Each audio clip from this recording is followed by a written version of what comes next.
Avant de commencer cette petite FAQ, je voulais vous faire une petite annonce parce que je suis très heureuse de vous dire que cette vidéo est en collaboration avec Squarespace. Si vous suivez mes aventures en tant qu'illustratrice, vous savez que c'est la plateforme que j'ai utilisée pour créer ma boutique en ligne.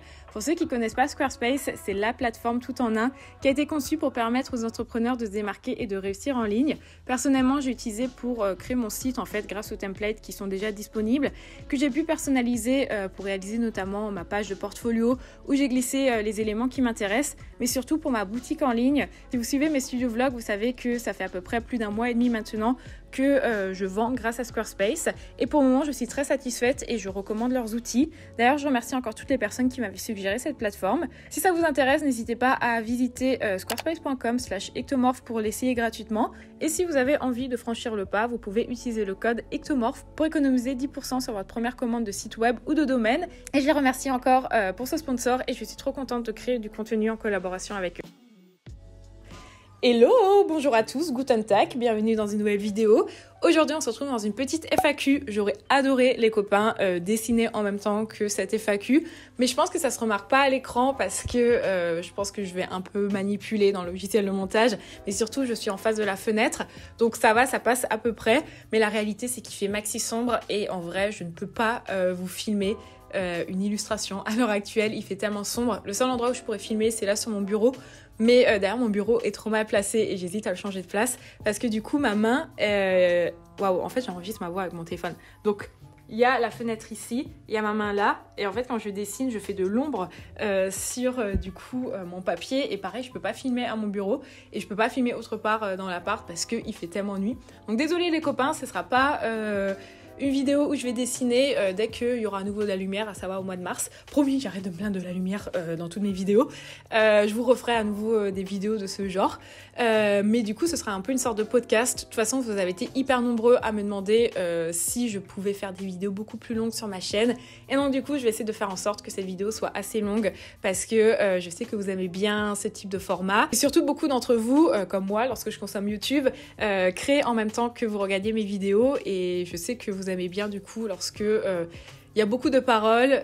D'ailleurs dans mon dernier vlog j'ai essayé de mettre un maximum de voix off, donc bah voilà, écoutez, je vais vous accompagner pendant votre création et pareil si jamais vous voulez m'envoyer les choses que vous avez fait pendant cette vidéo, ça me fait toujours trop plaisir. Je vous avais demandé dans ma vidéo favori, enfin je vous l'avais suggéré dans ma vidéo favori et j'ai reçu plein de photos de vos petites créations. Il y a eu de tout, il y a eu tout type d'illustrations et il y avait même de la couture et du crochet et ça m'a trop fait plaisir de voir ce que vous avez fait pendant que vous m'aviez écouté. Donc n'hésitez pas là une fois de plus si jamais vous voulez m'envoyer vos petites créations. Donc bon, on va commencer de suite par les petites questions que vous m'avez posées sur Instagram. Commençons par la première question qui est comment collaborer avec des marques, quels sont les tarifs.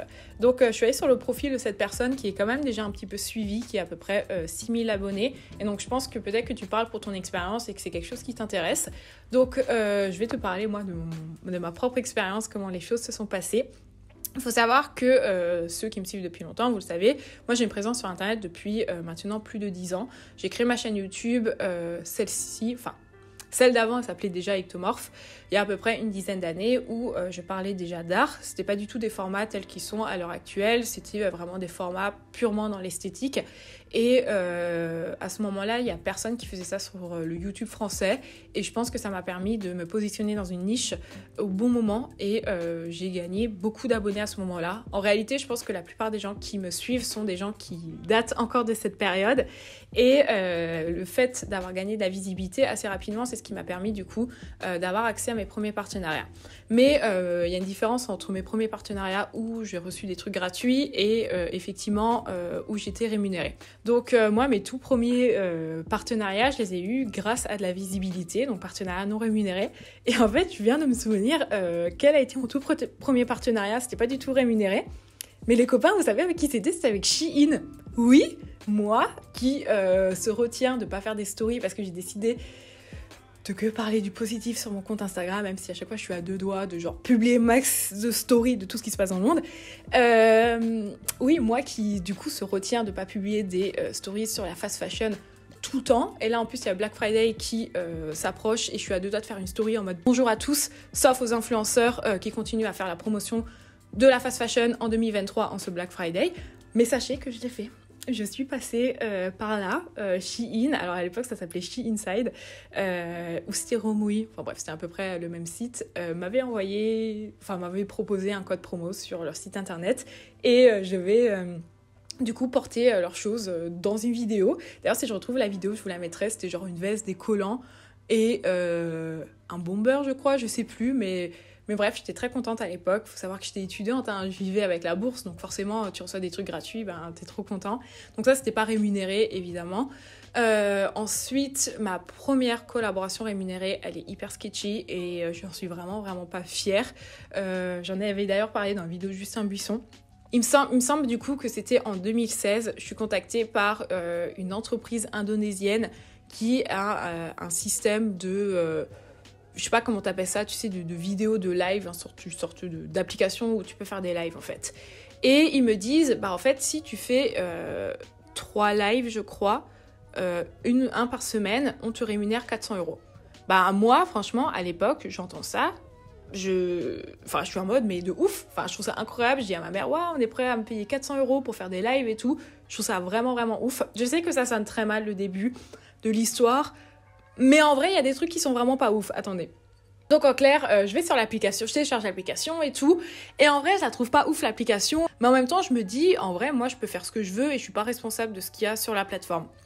Et ça, c'était à l'époque, tu sais, j'avais pas du tout la maturité d'esprit comme aujourd'hui où lorsque on me propose un partenariat, je veux que soit ce soit un truc que j'utilise ou si c'est un truc que j'utilise pas, que c'est un truc qui puisse en fait intéresser mon audience et je fais un max de recherche par rapport à ça, tu vois. Du coup, j'ai fait mes 3 lives sur cette application. À l'époque, je me souviens qu'il y avait beaucoup d'entre vous en plus qui étaient allés, qui avaient téléchargé cette application de l'enfer pour du coup faire des lives dessus.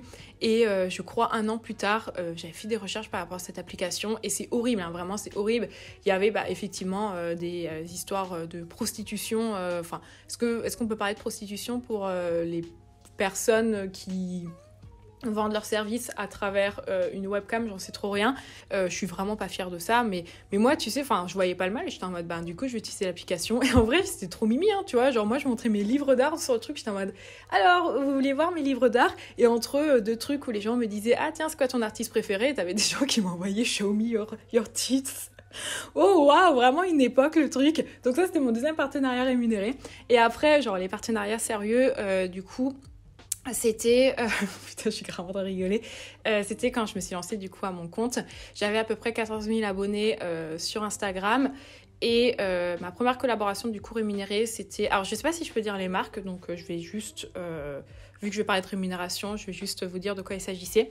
C'était du coup avec une marque de stylo. J'avais dû faire 3 posts sur mon Instagram et j'avais été payée 500 € par post. Ensuite, j'avais bossé avec une marque de papeterie et j'avais été payée, je crois, 250 € pour une publication. Donc à l'époque, je savais pas du tout les tarifs, mais pareil, c'était à l'époque, est-ce que c'est comparable avec ce qu'on fait aujourd'hui? Mais ça peut juste vous expliquer comment ça s'est fait. Et en fait, au début, du coup, c'est moi on me contactait moi. Et après, j'ai aussi démarché du coup des boîtes. J'avais démarché notamment une boîte qui faisait des impressions de photos. Et on avait dégagé du coup un budget de 100 €.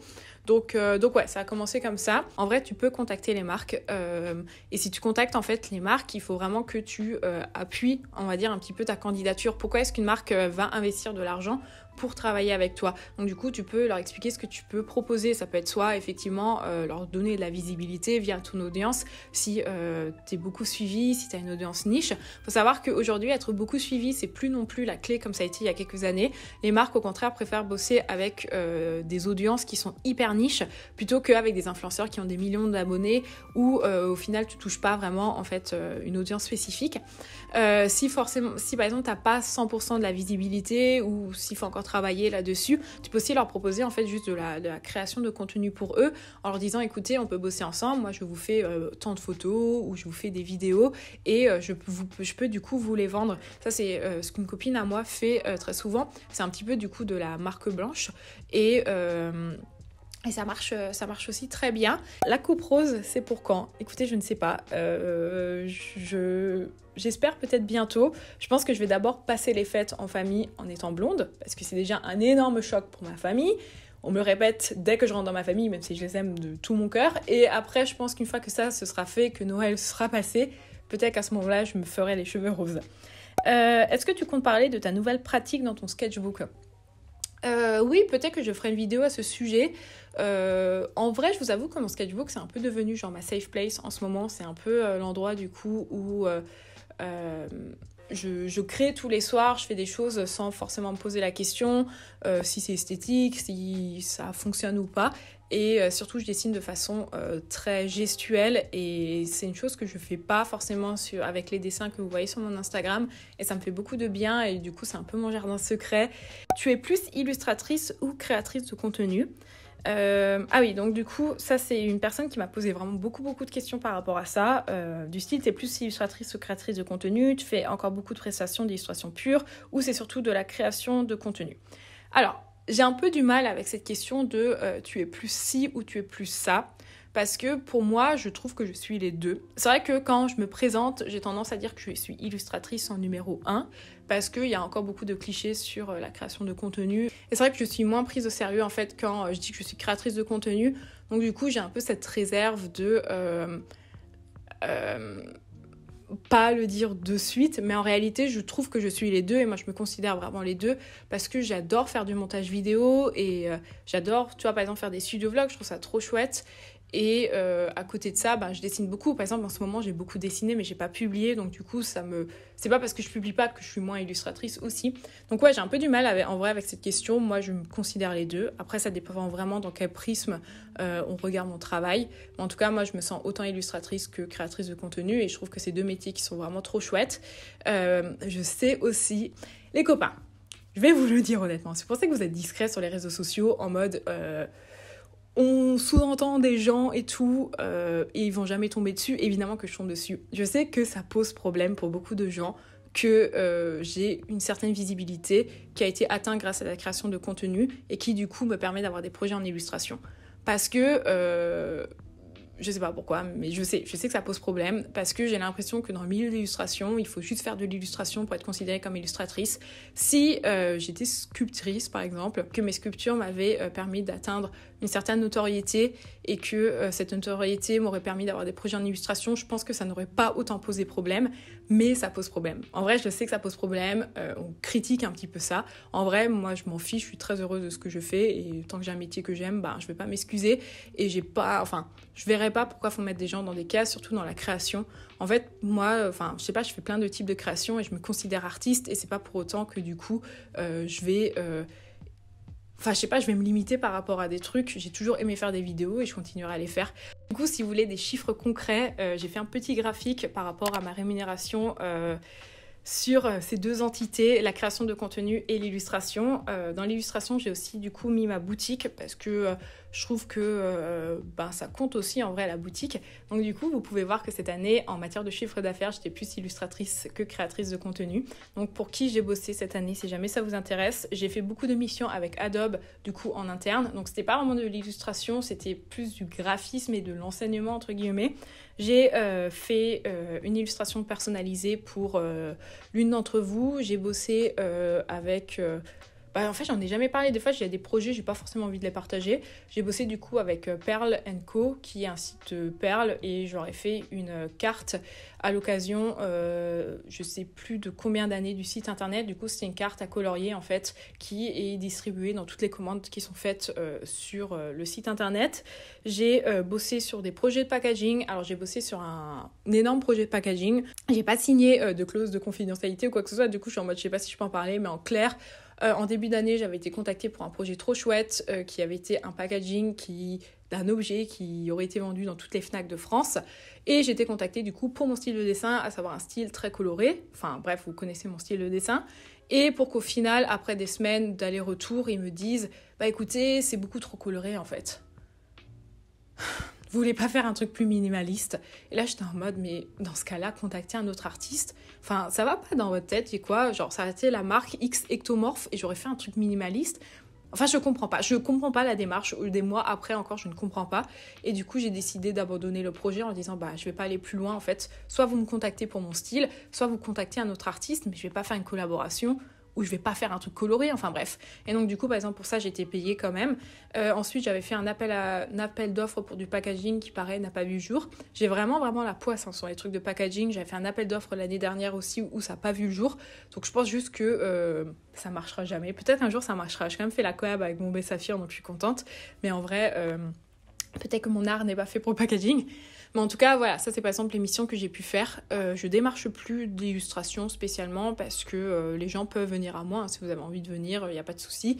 Parce que j'aime beaucoup le faire, mais je me dis que, je crois que j'en avais déjà parlé dans une de mes vidéos, j'ai plus ou moins 4 ou 5 sources de revenus et du coup, quand il y a une source de revenus qui est un peu éteinte, ça me permet du coup de bosser sur les autres.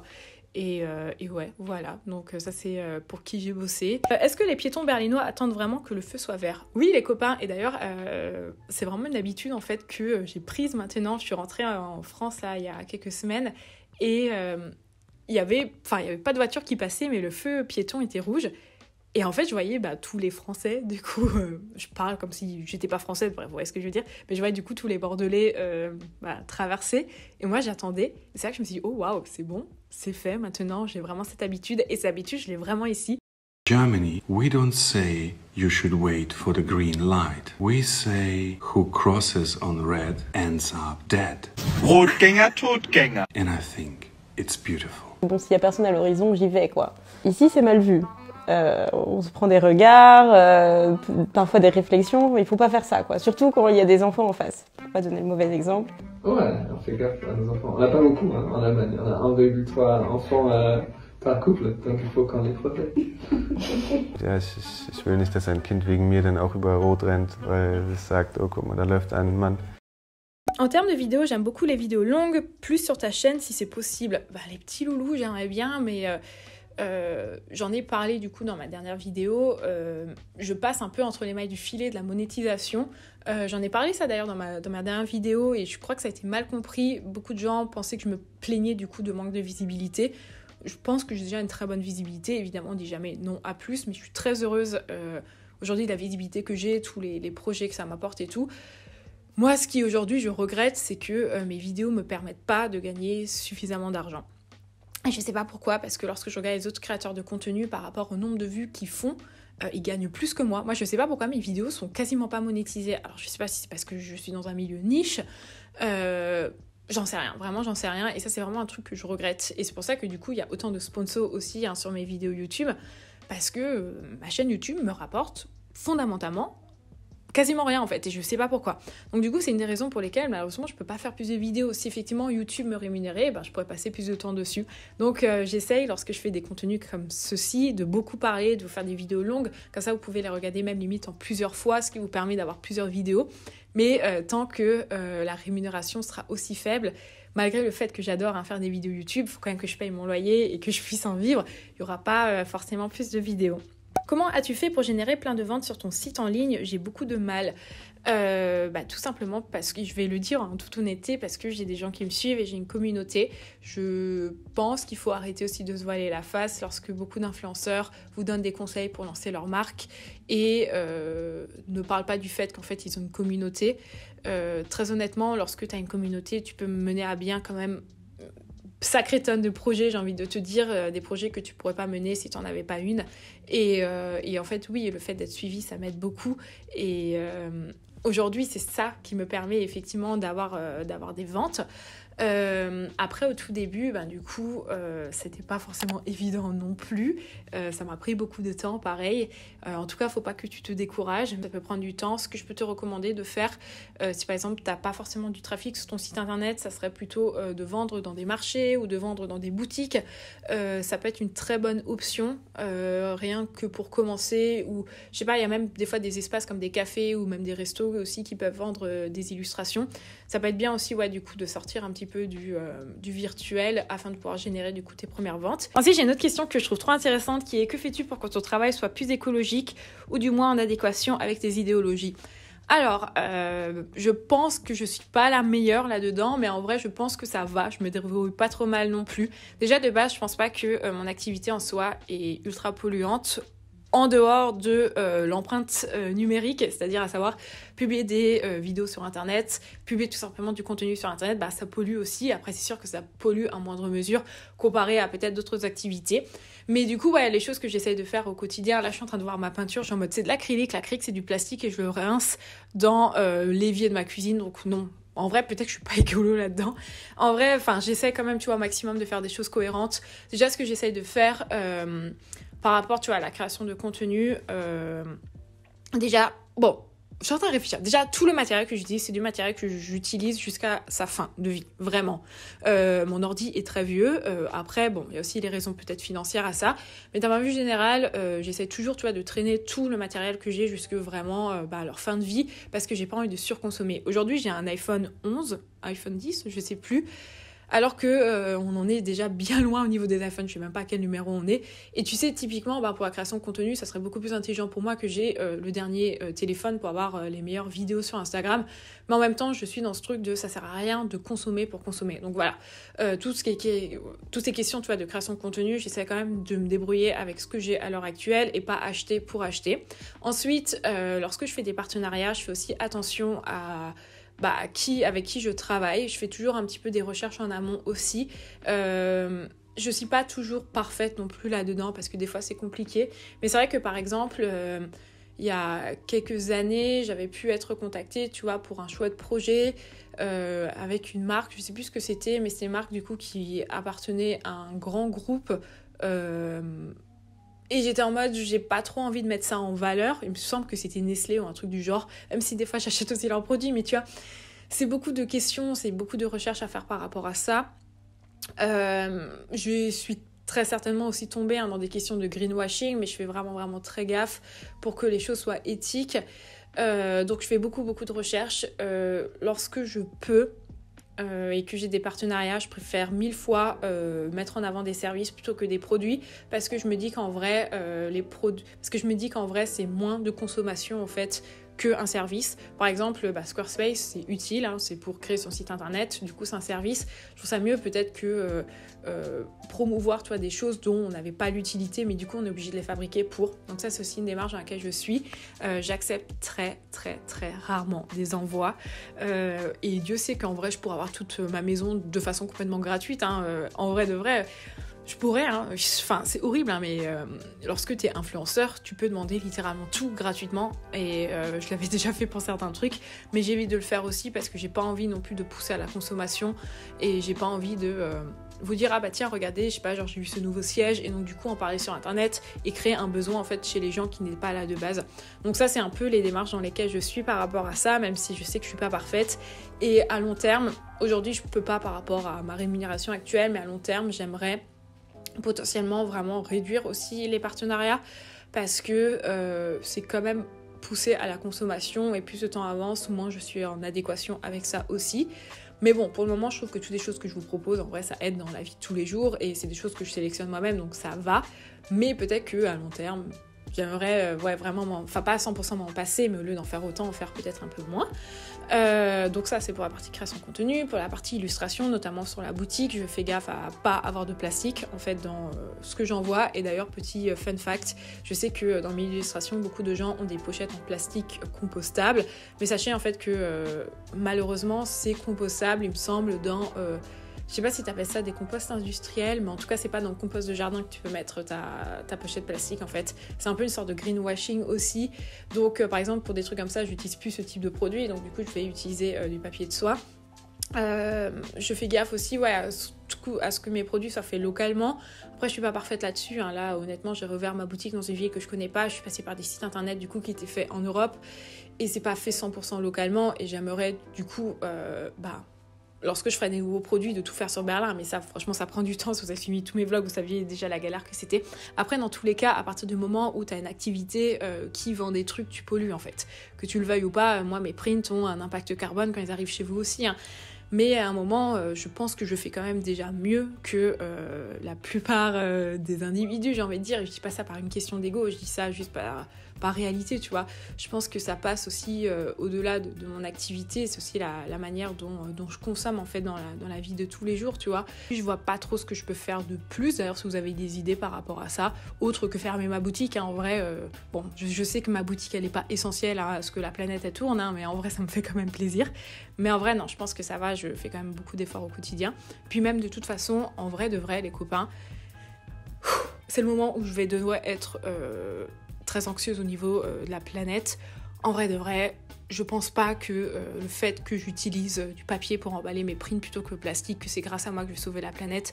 Lorsque je vois comment certaines personnes sont complètement déconnectées de ces enjeux, je suis en mode, vraiment, moi ce que je fais, genre je suis même pas une goutte d'eau en fait. Donc je le fais parce que ça me fait du bien, parce que ça me permet d'avoir une bonne conscience, parce que c'est logique. Mais en vrai, quand je vois, en vrai, c'est pas parce qu'il y a des gens qui font pire que toi qu'il faut pas faire des efforts, mais la réalité c'est qu'en vrai c'est quand même décourageant. Lorsque je vois des gens qui sont complètement déconnectés de la réalité, des enjeux écologiques, je suis en mode, voilà, moi je fais les efforts parce que pour moi ça a du sens et que c'est cohérent de les faire, mais en vrai, c'est pas moi qui sauvera la planète hein, dans tous les cas. Donc bon, voilà. On va continuer sur une note plus positive. Les dernières questions sont pas du tout positives en plus. C'est comment fais-tu pour avoir confiance en toi et te pas décourager dans ce métier? Je pense que, enfin, j'ai des moments où vraiment, tu vois, je doute aussi, et même, tu vois, par rapport à ma question de légitimité, j'en reparlais avant, tu sais. En vrai, je donne un peu cette sensation d'avoir quand même confiance en moi. Mais c'est vrai que, par exemple, le fait que on essaie quand même de me mettre dans des cases où on va potentiellement se dire que je suis moins légitime à être illustratrice parce que je suis influenceuse aussi, bah effectivement, ça me crée parfois des moments où j'ai pas confiance en moi, où je me dis, bah tiens, peut-être que je suis moins légitime que d'autres illustratrices, alors que pas du tout, en fait. Et parfois, oui, j'ai des moments où je doute de moi, ou même d'un point de vue général, lorsque j'ai des coups durs dans ce métier, en vrai ça arrive, tu vois, et ça a encore arrivé récemment, et ça m'arrive assez souvent en vrai en ce moment. Mais le truc c'est que j'envisage pas d'autre chose. Là, il y a 3 semaines, je me suis posé la question de si j'allais pas me prendre à un mi-temps. Je vous expliquerai après pourquoi. Pour des raisons... Enfin, même pas des raisons financières. Enfin bref, vous verrez après. Et en fait, j'étais en mode, je sais même pas ce que je pourrais faire. Parce qu'aujourd'hui, les seules choses qui me font sens et les seules choses dans lesquelles je m'épanouis à l'heure actuelle, c'est mon activité telle qu'elle est. Donc du coup, c'est ça qui me donne confiance parce que j'ai jamais été aussi heureuse en fait dans mon activité que ce que je fais à l'heure actuelle. Et donc du coup, lorsque j'ai des coups de mou, je me dis ok, certes j'ai un coup de mou, mais comparé à des gens par exemple qui peuvent bosser dans un métier qui est beaucoup plus compliqué, en vrai, ça reste quand même à moindre mesure et c'est ça qui me permet de continuer. Mais ouais, juste le fait de me rendre compte que j'ai une chance et que je suis privilégiée, c'est ça qui me permet de pas me décourager, même si évidemment j'ai des moments où j'ai des coups de mou aussi, j'ai des moments où en vrai j'aimerais que tout s'arrête.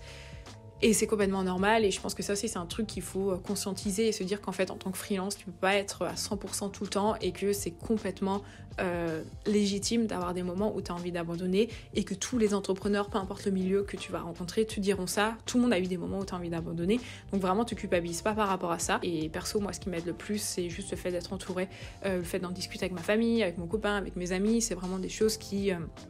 du coup me permettent d'avoir un soutien et je pense que vrai, le soutien externe est hyper important et ça c'est une chose, en vrai je le répète et je suis désolée mes vidéos c'est toujours la même chose qui se répète mais c'est trop important de le dire parce que on met tellement en valeur et on valorise tellement l'auto-entrepreneuriat que pour beaucoup de personnes c'est la seule finalité pour s'épanouir. Mais une fois de plus, si vous avez lancé votre boîte et que ça marche pas, c'est pas grave en fait. Et c'est pas grave de prendre un mi-temps et c'est pas grave même de se remettre à temps plein dans un autre boulot. En vrai, tu peux complètement t'épanouir dans le salariat et je l'ai dit dans cette vidéo, le salariat t'apporte tellement d'avantages que l'auto-entrepreneuriat ne t'apporte pas. Donc du coup, vraiment, si ça marche pas, c'est pas grave et c'est pas un échec. Et faut être vraiment bienveillant avec soi-même par rapport à ça. Quelqu'un me demande, waouh, vraiment cette question, c'est parti, je vais y répondre. Est-ce que tu remontes la pente financièrement ? J'en ai pas parlé du coup explicitement un petit peu de ce qui se passe en ce moment parce que j'attendais en fait la fin d'année pour vous faire une vidéo où je suis en mode je ferme ma boîte et vous expliquer pourquoi. Mais le truc c'est que je peux pas fermer ma boîte à l'heure actuelle parce que je dois des échéances un petit peu absolument surhumaine à l'URSSAF. Et donc du coup, je suis un peu bloquée dans cette situation. Et je sais pas quand je la fermerai, donc je vais un peu commencer à vous expliquer ce qui se passe. J'ai un peu raconté dans mes derniers vlogs qu'en ce moment, c'était très compliqué et que pour moi, mon aventure auto-entrepreneuriale était devenue un cauchemar en fait depuis quelques mois. Et pour vous expliquer un petit peu ce qui se passe, j'ai une société maintenant depuis 2 ans et demi. J'ai décidé du coup de me mettre en société parce que, en fait, vraiment, je vous ferai quand même une vidéo à ce sujet parce que j'ai trop de choses à dire et j'ai appris trop de choses cette année. En fait, moi, vraiment, j'ai l'impression qu'autour de moi, la plupart des gens me disaient toujours « Ouais, la micro-entreprise, c'est seulement un temps, c'est pas sérieux, au bout d'un moment, il faut créer sa société. » Et genre vraiment dans la suite logique, lorsque t'es freelance, au bout d'un moment, tu crées ta boîte, tu vois. Et en fait, je suis arrivée à un moment où c'était potentiellement cohérent en fait de créer ma boîte. J'avais même pas dépassé le seuil de l'auto-entreprise, j'aurais pu rester en auto-entreprise, je sais pas, pendant 10 ans encore en vrai. Et j'étais en mode, ok, vas-y, let's go, créer ma boîte. Et en fait, à ce moment-là, Mathilde bossait avec moi, je la rémunérais assez régulièrement, j'avais des très beaux projets, enfin bref, tout était logique pour que je crée une société. Je crée ma société, ça se passe très bien. Et ensuite, vous connaissez la suite de l'histoire, je quitte la France, je pars à l'étranger, bref. Je vis pas forcément les meilleurs mois pour ma santé mentale, et du coup, forcément, je travaille beaucoup moins. Ce qui fait que cette année, j'ai eu un chiffre d'affaires qui était bien en dessous des années précédentes. Et je me suis pas du tout préparée à ça. Moi, je me suis dit, en vrai, ça fait 6 ans que chaque année, j'ai un meilleur chiffre d'affaires, donc dans la suite logique, cette année, ça va être encore mieux que les années précédentes. Sauf qu'en fait, je me suis jamais préparée à ça.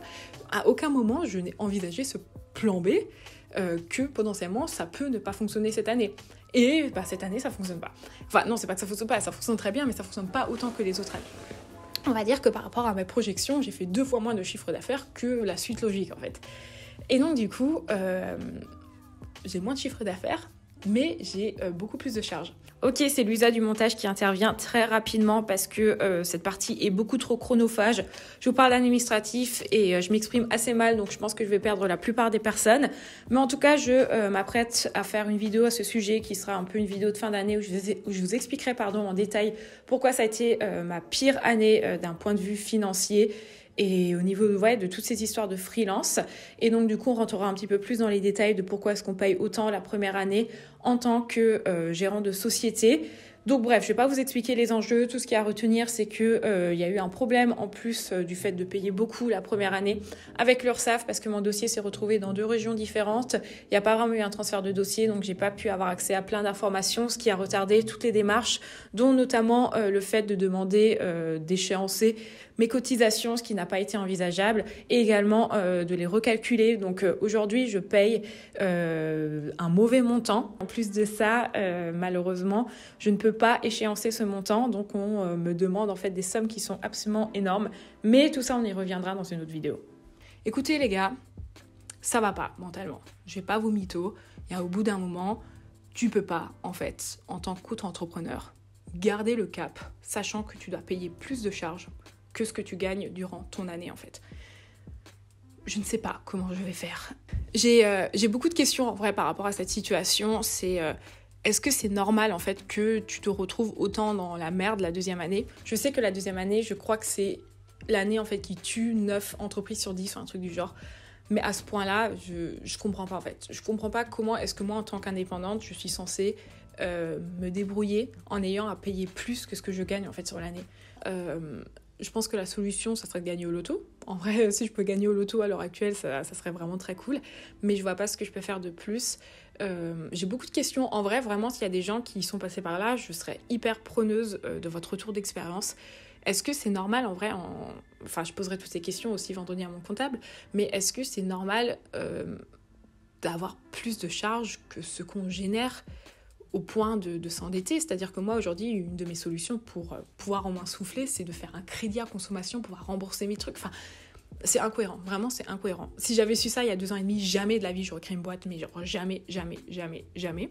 J'ai appris plein de choses grâce à ça. Je sais exactement comment fonctionne une URL. Je sais exactement combien je dépense tous les mois. J'ai appris à ne plus du tout dépenser d'argent et vraiment vivre chaque mois avec un budget hyper défini. Ça marche trop bien. Mais ouais, un peu déçue en vrai de ça, vraiment très déçue de la manière dont toutes les choses se sont mises en place cette année. Mais en vrai, je pense que si j'avais été seule, pour être transparente, je pense que la fin de l'année, je serais rentrée en France. Je pense que j'aurais quitté Berlin et je serais rentrée revivre chez ma mère parce qu'en fait, au bout d'un moment, tu peux pas, en fait. Enfin, je peux plus payer, enfin, c'est n'importe quoi. Dans tous les cas, j'ai grave prévu de faire une soirée. En vrai, quand tout cet enfer sera terminé, je ferai une soirée qui sera une URSAF party et on fera une fête juste pour célébrer la fin des dettes. Et j'ai trop hâte de ça. Et sachez, si mes potes regardent cette vidéo, que vous serez conviés.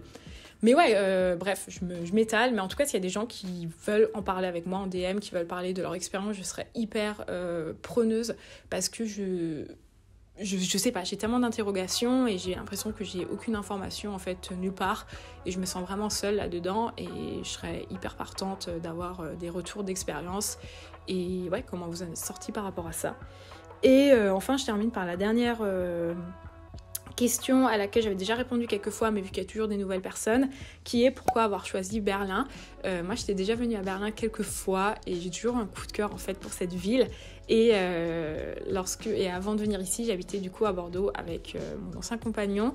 On s'est séparés et du coup, je me sentais pas prête de suite à recommencer à chercher un appart sur Bordeaux et j'avais envie de prendre un peu de temps pour moi et notamment voyager et je me suis dit que j'allais me poser 2 mois à Berlin pour prendre du temps pour moi et je suis jamais repartie parce que j'aime trop la ville et que je suis trop bien ici et du coup voilà, j'espère que cette très longue FAQ vous aura plu. Je remercie encore Squarespace de l'avoir sponsorisé. Je vous mettrai les infos en barre d'infos. Je crois qu'il y a un code promo, n'hésitez pas. Merci à eux, merci à vous de m'avoir écouté. Si vous avez des choses à dire, n'hésitez pas à le faire en commentaire, ça me fait toujours plaisir. Et comme d'hab, n'hésitez pas à mettre un pouce en l'air, c'est une très bonne façon de soutenir pas mon projet, enfin si, peut-être que ma chaîne YouTube c'est un projet, mais en tout cas de soutenir mes projets et mon travail. Et je vous dis à très bientôt.